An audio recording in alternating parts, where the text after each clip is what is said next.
নমস্কার বন্ধুরা, আজকে আমি করব সর্ষে বাটা দিয়ে পোনা মাছের ঝোল। তার জন্য প্রথমে মাছগুলোকে দেখুন লবণ হলুদ মাখিয়ে খুব ভালোভাবে ভেজে নিচ্ছি। মাছটাকে একটু সময় নিয়ে লাল লাল করে ভেজে নেব।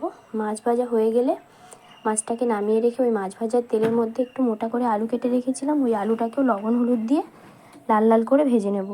মাছটা আলুটাও ভাজা হয়ে গেলে তুলে রাখবো। ওই তেলের মধ্যেই দিয়ে দেবো কালো জিরে ফোড়নে।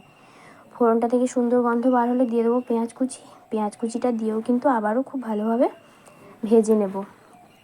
পেঁয়াজটা একটু ভাজা ভাজা হয়ে গেলে ওর মধ্যে দিয়ে দেবো থিতে রাখা রসুনটা দিয়েও কিন্তু রসুনের কাঁচা গন্ধ চলে যাওয়া পর্যন্ত অপেক্ষা করব। রসুনটাকে খুব ভালোভাবে ভেজে নেব।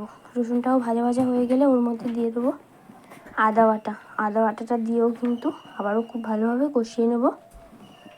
তারপরে দেব বেশ অনেকটা পরিমাণ টমেটো কুচিটা দিয়েও কিন্তু আবারও সমস্ত কিছু মিশিয়ে নেব। টমেটোটা হালকাভাবে গলে গেলে দেব ওর মধ্যে হলুদ লঙ্কার গুঁড়োটা দিয়ে সমস্ত মশলার সাথে আবারও মিশিয়ে নেব।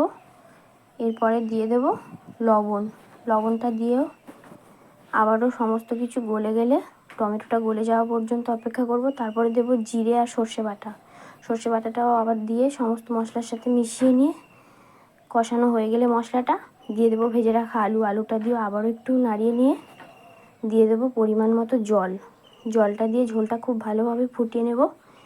ঝোলটা ফুটে যাওয়া পর্যন্ত একটু অপেক্ষা করব। ঝোল খুব ভালোভাবে ফুটে গেলে দিয়ে দেবো ভেজে রাখা মাছটা দিয়েও কিন্তু আবারও 4 থেকে 5 মিনিট খুব ভালোভাবে ফুটিয়ে নেব, যাতে মাছটা নরম হয়ে যায়। মাছটা নরম